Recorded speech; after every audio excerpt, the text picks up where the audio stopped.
Do it.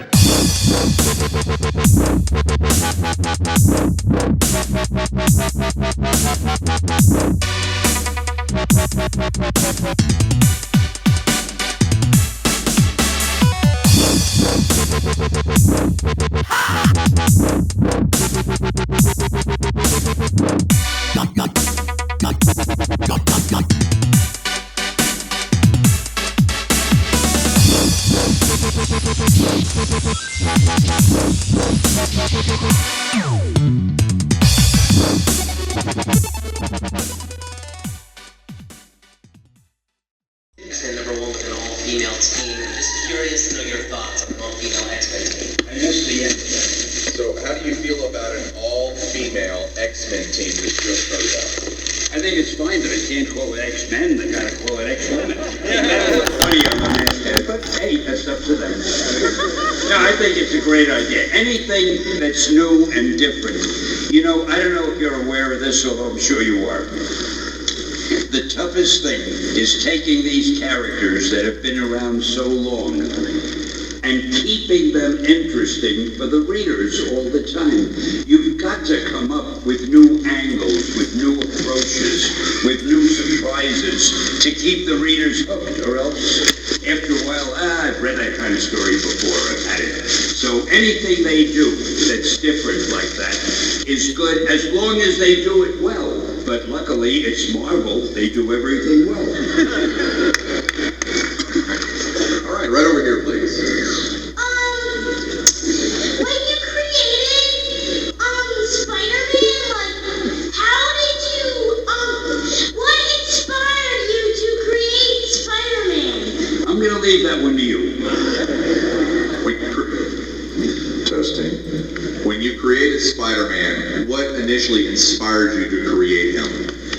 Greed, hunger, having to pay the rent. No, actually, I had done a few other superheroes, and my publisher said, hey, we're on a roll, let's do another one. So I tried to think of another, and as you know, with superheroes, the most important thing is what superpower will you give them? So the first thing I always think of with a superhero is what superpower do I want the character to have? And I saw a fly crawling on a wall. Yeah, I told this story so often, for all I know, it might even be true. I saw a fly crawling on a wall, and I said, gee, wouldn't it be cool to have a character? No, I'm lying to you. When I did Spider-Man, the word cool wasn't in existence. I probably said, wouldn't it be groovy to have a character who could crawl on walls? And that's how it happened. Then I began to think, what do I call them? Mosquito Man, nah. Insect Man, nah. I went down the list, I got to Spider-Man. I mean, what could sound better? Spider-Man. Ooh, I'm getting all excited just saying it. Did I answer the question? Yes, sir. Yes. I never know, because I forget. I forgot what the question was. I forgot what I'm doing here. You did fabulous. Fabulously, it's an adverb. Yes, sir. Sorry. Hi, Stan. If and when Marvel gets Spider-Man's film rights back, I'm keeping up hope. How do you think he'd be able to fit into the cinematic universe and be an Avenger? How would it be If Spider-Man, If Marvel got his film rights back from Sony. if Marvel gets the film rights to Spider-Man back, how would he fit in with the Avengers? Oh, they'd find a way to do it if they want to. You know, the nice thing about writing about fictitious characters, you can do anything. If they can get the rights back to Spider-Man, and if they want him to be in the Avengers, there's 100 ways. In fact, I even wrote a story years ago, don't remember exactly, but where Spider-Man wanted to join the Fantastic Four. And he went to them, and I forget what happened. It was obviously a great story. So, no, they could have any reason why Spider-Man wants to join the Avengers, or why the Avengers contact him and they want him to join if they can find him. And, in fact, I would love to work on a movie like that. It's not a bad idea. Let's get Spider-Man into the Avengers. Wow. I'll probably have to give him a royalty. Over here, please. Stan, this is a great honor. Welcome to Philadelphia. Great being here. You've always said very flattering things about the great artist that illustrated the Marvel books that you scripted in the 60s. And I always wondered if you remember, Steve Ditko's departure from Spider-Man was very famous in the 60s. And I always wondered if you remember the last conversation you had with him and what the nature of that conversation was. Yeah. He said, I quit. Or something like that. And I said, why? And he never really told me. He never really told me why he quit. One day he just up and quit. He quit Doctor Strange and he quit Spider-Man. And it's a shame because he's an incredibly talented guy. He did a wonderful Spider-Man. Luckily, we had John Romita and other people and we were able to carry on. But I, honest to God, to this day, do not know why he quit. I'm sorry, I can't even make it sound funny. It's just the way it is. So, I too would like to thank you for helping me shape my childhood imagination, creating the Hulk, Spider-Man, Thor. But what I wanted to ask you today is some of your secondary characters. Where did you find inspiration for them, such as Rick Jones, one of my personal favorites? Where did you find the inspiration for some of your secondary characters like Rick Jones and some of the B-roles? I never considered any character that I wrote as a secondary character. Thank you very much. But you need people for your characters to talk to. And it occurred to me that Bruce Banner needed somebody to talk to, and I thought it would be kind of fun to have this teenage kid, Rick Jones. And although we kind of lost him pretty soon, he didn't hang around too long, did he? I don't know. What was the question? Something about secondary characters? What inspires you for those next level of characters? I don't know it's inspiration. I think it's just when you say to yourself, I think this script needs some more characters, and you put them, like for example, with Iron Man. I had Tony Stark, who was rich and famous and an inventor, and he made himself an iron suit, but he needed people to talk to. And I thought it would be fun if he had a bodyguard, because he's a billionaire, what's his name, Happy Hogan, something like that, yeah. And I thought, that guy is his bodyguard, but nobody knows that he's Iron Man. He could be anybody's bodyguard.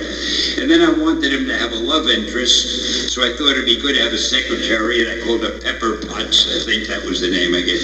I gave everybody the same first letter as last letter, and when I could think of it, because it made it easy for me. If I forgot one name, the other name gave me a clue what the name began with. And again, I forgot the question, but you always need other characters for your characters to talk to, so you put them in when you can. Like my most famous one, Willie Lumpkin the Postman in Fantastic Four. Who would the Fantastic Four talk to when somebody was delivering the mail if they didn't have Willie Lumpkin there? I mean, it's so obvious. Sir, as the king of fictional superheroes, who is a real-life superhero to you? Who is a real-life superhero to me? Well, that's a good question. I never really thought about it. You know what? Can I come back next year and answer? I don't know. I don't have that. It used to be, when I was very young, we had a president called Franklin Delano Roosevelt. He was my hero. We haven't had too many presidents that I felt that way about ever since. And I'm trying to think. They're war heroes. There are guys I knew in the Army, but you don't know them. It wouldn't mean anything to mention their name. My best friend, who's an artist, Ken Bald, he used to draw the strip Dark Shadows, and he did some things for me years ago. He was a Marine captain. I'm very proud of him. I don't really have, I guess, any real life heroes. I can't think of any offhand. I'm my biggest hero. Yes. I forget what it says. What is your name? Matilda. Matilda. How old are you, Matilda? 9. Have you figured out your question yet? Yes. Do you really like those glasses? She started out by saying you're a very handsome man. Well, that's so obvious. And do you really like your glasses? No. This is not funny. I had a cataract operation about a month ago, and I see worse after the operation than I saw before. And these glasses don't do a damn bit of good. I see as well without them. But my wife said you gotta wear them because everybody expects you to be wearing glasses. So that's why I'm wearing them. And I'm gonna go see my eye doctor when I get back and give him help. Yes, sir. Stan, if you could be any one of your characters, have their superpowers, which one would it be? Tony Stark. I mean, he's so rich and he's so smart and he's so handsome and the women love him, and so he's got a bad heart. Nobody's perfect. Nice. All right, over here. My name is Daniel Madison. I just tell Stanley a question about, it's not about comics, it's about manga. Do you have many more mangas just like this one? Do you do many manga? That's a Japanese comic. Yes. Wow. I have one. Are you going to be doing any more? Are you going to do any more? Oh, am I going to do any more? Yeah, can you do any more? I have no plans to do any now. Right now, instead of Japanese manga, I'm working with the Chinese. We're doing a movie called, what the hell is it called? Yeah, thank you. Called The Annihilator, my newest superhero. And we're doing it in partnership with a Japanese production company. I'm sorry, a Chinese production company. It'll probably be out in a couple of years. You gotta watch it. And it's not just a Chinese movie, it's for the whole world. But we're gonna have a Chinese actor play the star. And there's gonna be something very different.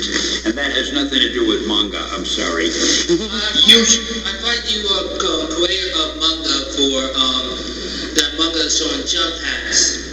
What was that? I didn't even get I said showing jump, so Jump? yes. Okay. I have a book, so I wear it every day, so. Yeah, so I don't think he's going to be creating any more in the near future. Glad you're having a private conversation. I don't know what they're doing. Thank you. All right, over here. Hello, Stan. My name is Mark. First, I have to say thank you for bringing us Marvel books. And my favorite character is Spider-Man. What is your thought about them killing Peter Parker and replacing him with Dr. Octopus? What's your thought of them killing Peter Parker Spider-Man and replacing him with Dr. Octopus? I think it's a very nervy thing to do. But again, like I told you, they keep trying to think of things that'll surprise the readers, things the readers haven't read before, to keep you hooked, to keep you interested, and it'll work out. I would not be surprised if Peter Parker doesn't come back again as Peter Parker Spider-Man. But you'll have to go through the whole process and keep buying the books while you do, please. I wish they do bring him back. Thank you very much. Yes. Hi, Stan. Hi. Is there any character that you've created that you personally identify with most? Is there any characters you've created that you personally identify with? No, not really. Maybe the Thing, because he's so strong and everybody loves him, but no, not really. I'm really willing to admit they're all fictitious characters, and no. All right, over here. Hi, Stan. My name is Vincent Ruiz. I'm actually the gentleman you saw in the escalator this morning. who said hi to you. Maybe you Something else. Okay, listen, two things. First of all, I just want to tell you, God bless you and thank you for your service. As I was in the Army also. My question being, in that kind of the same vein, when you did X-Men, did you feel like you were going to be, because during that time it was very tumultuous because of racial turmoil and a lot of other things. Did you feel, what was your mindset when you did it, and were you ever ostracized? Because X-Men was a very controversial comic book. Extremely. X-Men was controversial? Okay, I wasn't aware of that. folks, I have to repeat everything y'all say. Short questions, small brain. First, he would like to thank you. He's from the Army. He'd like to thank you for your service. You are welcome. The entire nation is welcome. Thank you. What was the rest? And the X-Men being written in the time when it was during... Got it. You understand? During the whole civil... Thank you. Okay. You understand? So, when you were writing the X-Men, was it intentional to have as much of an impact in the civil rights movement and with civil liberties as it did? Absolutely. I wanted to show that for some reason there seems to be a trait in human nature that people dislike and usually distrust people who seem different than they are for any reason.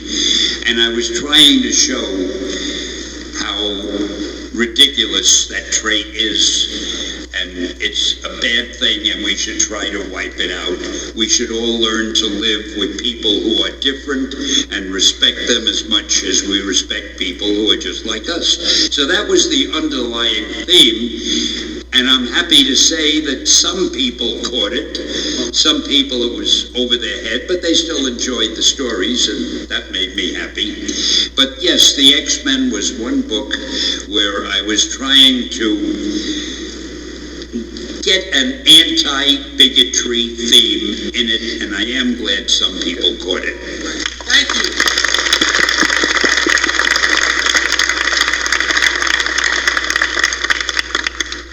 Exton, can you give us some examples of some characters that you created that were refused by the editors because they were too out there, too silly, too bizarre, whatever?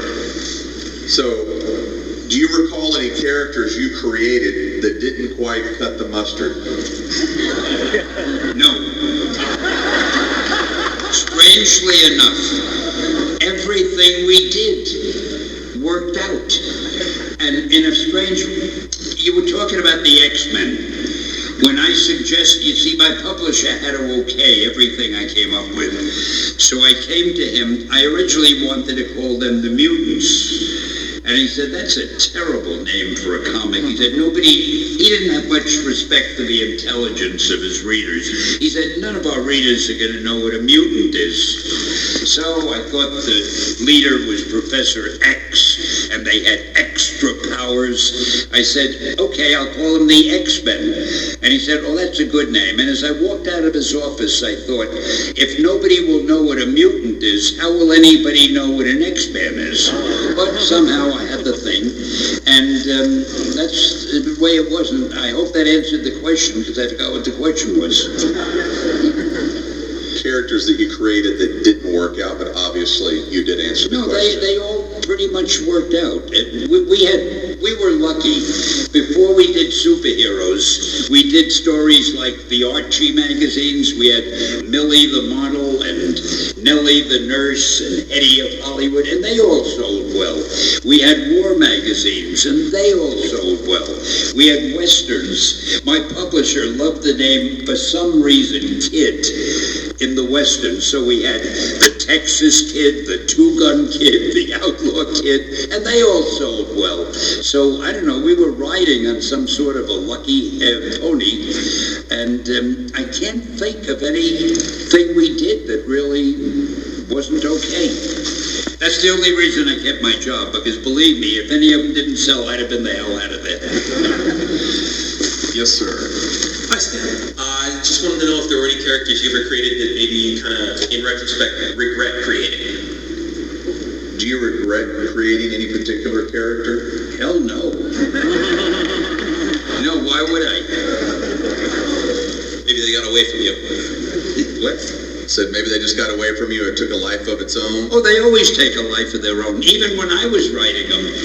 You start off creating a character, and after the first year, or the second year, or the fifth year, you suddenly it's all a little different. You with Spider-Man. When I started the Spider-Man strip, I had no idea that I would end up killing Captain Stacy. Or was it Gwen Stacy? Who came first? I forget.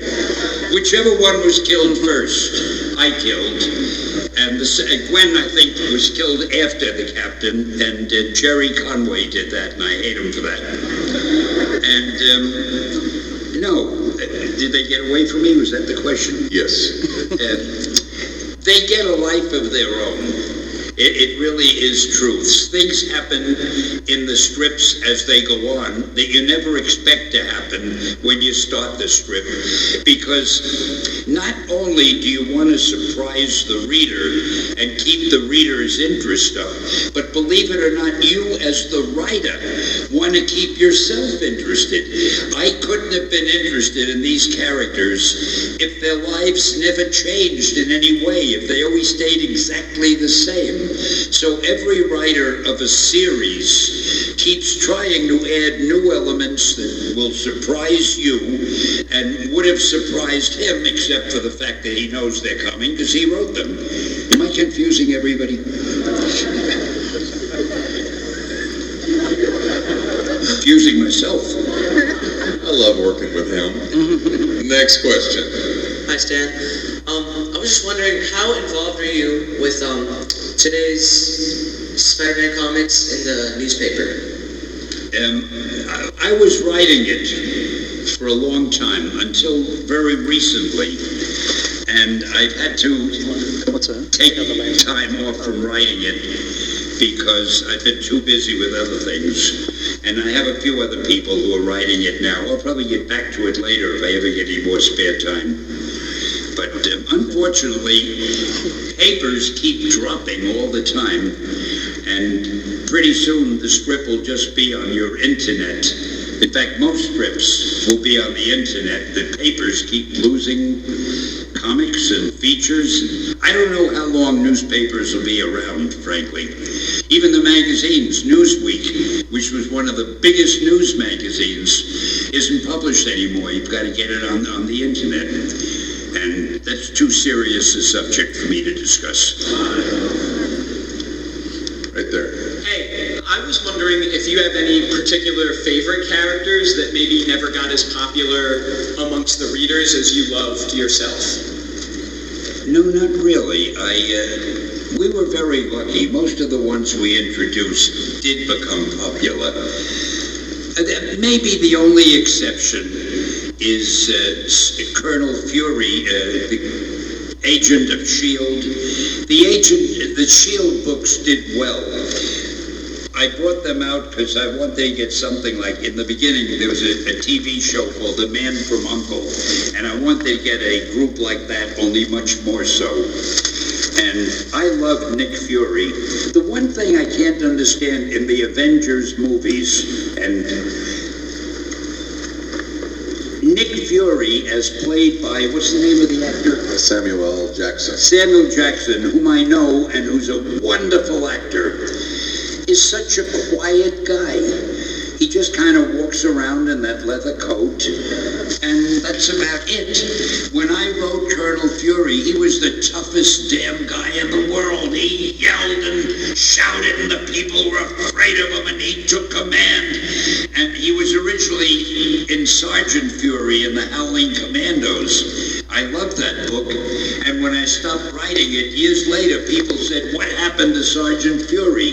So I decided to bring S.H.I.E.L.D. out and make him Colonel Fury, and he's in charge of it. And in the movies, they don't make him rough and tough enough, and I'm hoping they will, and when I get to meet whoever it is that's doing it, I'm going to suggest that they ought to toughen the guy up. I think it would be very important. Was the question, was I disappointed? No, you... Well, yes. Why am I ranting this way? because they like listening to I you, tend to right? do that.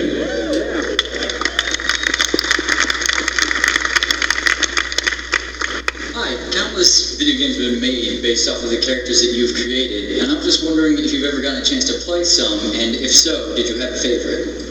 So a lot of Marvel characters have been turned into video games in one form or another, and have you gotten a chance to play any of them? I'm embarrassed to tell you this. I have never played a video game in my life.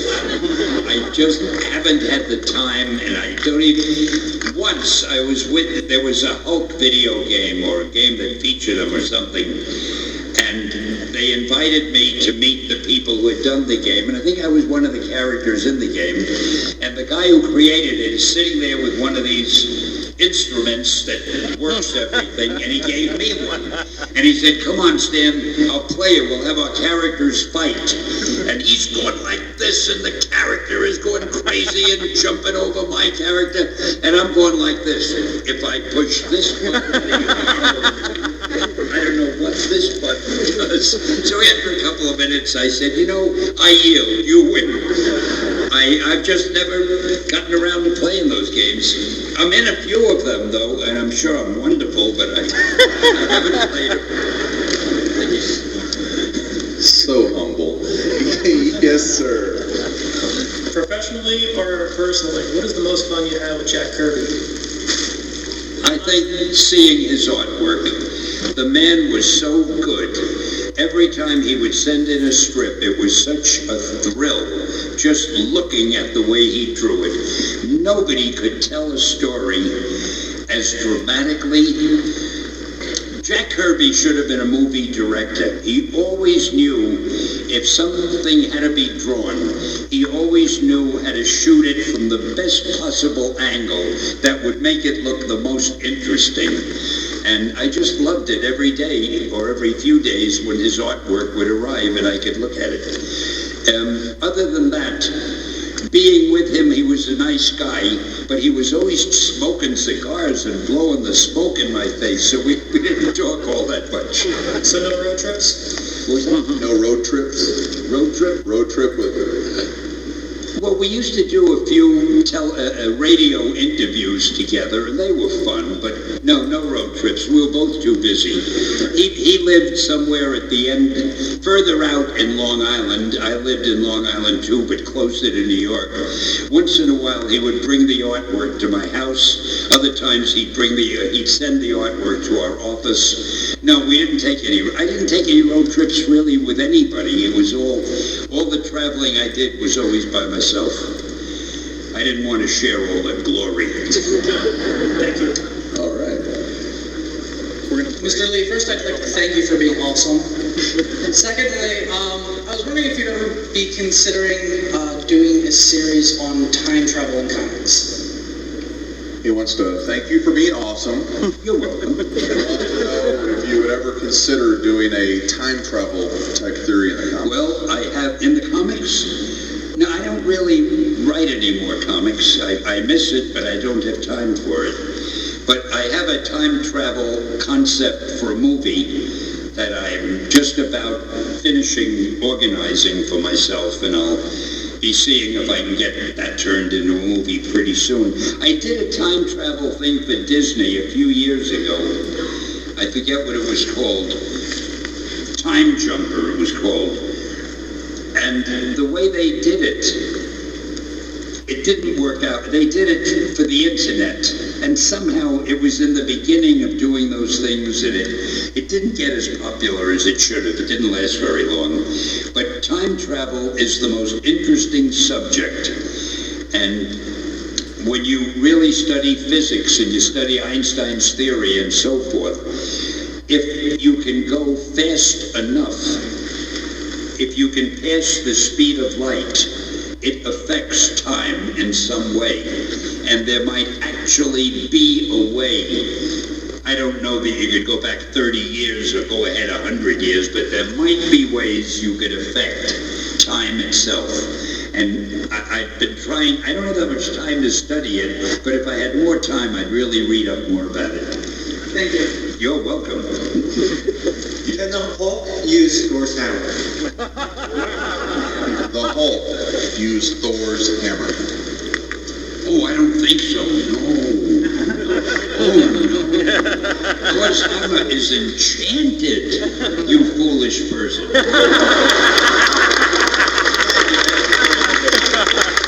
Thor is a god. The Hulk is just a guy, a big, strong guy. It's funny, when I wanted to do the Thor book, everybody was saying to me, you've already got the Hulk and you've got, I think, Galactus. I don't remember the order of them. They said, what can you do that's even bigger? Maybe my publisher said it to me. And I figured, gee, we haven't done a god. So I figured, let's see, everybody knows the Roman gods and the Greek gods. People aren't that familiar with the Norse gods. So I decided, one thing that they don't do in the movie, and they don't even do in the comics anymore, when I started Thor, I made him a regular human being, a regular person who finds the hammer. And there's a thing that says, if you be worthy, you'll be able to lift it, or some corny thing like that. And for some reason, he was worthy, and he lifted it. And he was lame. He was a doctor. That's it. And he had a cane. And when he tapped the cane on the ground, was when he had to become Thor. And the hammer, the cane turned into the hammer, and he turned into Thor. And when he wanted to go back to Earth as the doctor, he hit the hammer on the ground, it turned into a cane, and he became Doctor whatever name I gave him.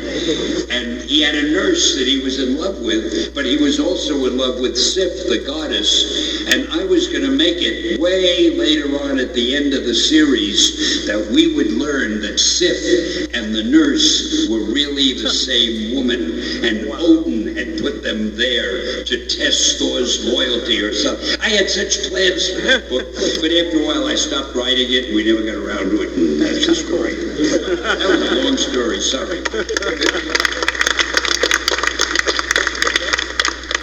I was just given the 5-minute signal, or he was trying to high-five me. I don't know which. Let's go over here. Hi, Stan. It's great to meet you. Thanks for everything. My question is, Amazing Spider-Man 36, the 9/11 issue, is a really touching issue, really emotional. Is there any issue or any comic you created that tugs at your heartstrings? Any issues that you've created, or issues, period, that really tug at your heartstrings, emotionally important to you? A little bit with the Silver Surfer. Because I tried to, the various things I had him say, I tried to make them as philosophical as I could. So he would be like an alien commenting about the culture he found on Earth and the way the people on Earth behave. And he couldn't understand why we're so warlike and why we didn't appreciate our planet. And I threw in a lot of that stuff in the beginning when I was writing The Silver Surfer. So I think he comes closest to what you mentioned, which I've already forgotten. Awesome. Over here. My name's Hector Ramirez. First off, thank you, Stan, for contributing to comics the way you did. Big fan. Secondly, I would like to know, thinking back to when you first created your characters, how do you feel now about how they're represented in media? Oh, I'm thoroughly delighted. They've become big hits, and they've made the whole world Marvel Comics conscious. So naturally, I'm excited and thrilled, and I almost can't believe it. Thank you. Thank you. Over here, we're going to take maybe... The amazing thing is they're putting all that work into the movies. I have nothing to do with the movies, and I get all that credit, and I love it.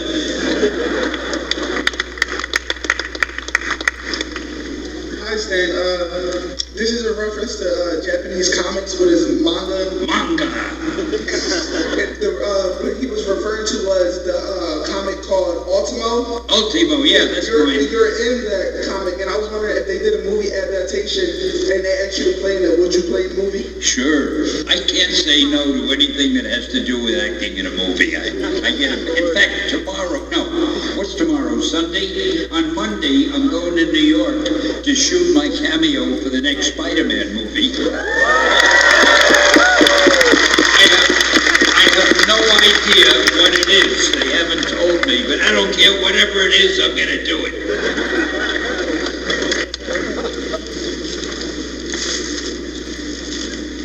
All of your characters you ever created, which one was the most difficult for you to create? Out of all the characters you created, which one was the most difficult for you to create? To tell you the truth, they were all about the same. I mean, once I had the idea for what I wanted to do, then it wasn't that hard to write it. Just had to think of the idea. I'm trying to think, were any ideas tougher to think of than others? Maybe the Fantastic Four, because in the beginning it was a little more complex. It took a little longer because it was the start of a new type of script for us, and I wanted it to get my publisher's approval, so I spent a little longer on that one. But no, once I had the idea, they were all pretty easy to do. Yes. What was your favorite superhero that you created? Do you have? I don't really have favorites. You know, it's so tough for me to... People sometimes say, what's your favorite book or movie? Or I don't know. There are so many things I like. And like with the Oscar Awards, I don't know how they can take one movie or one actor and say he was the best actor this year. Because what really happened was that actor got the best role to play. And there are hundreds of actors who are probably just as good, but they weren't lucky enough to land a role as good as the one who won. And the same with favorites are very difficult for me. I like the Fantastic Four for a certain reason. I like the X-Men for a reason. I like Daredevil. I like all of them. I don't really have a favorite. I don't know how to pick. Like books, I'm always asked what's my favorite book. There were hundreds of books that I've read. I've loved them all. I don't know how you can pick a favorite. I really don't. I admire people who can pick favorites. I don't know how to do that. Is Stan your favorite? I did not tell him to say that. Ladies and gentlemen, that concludes the Stan Lee Q&A. I'm just getting started. Thank you, Stan.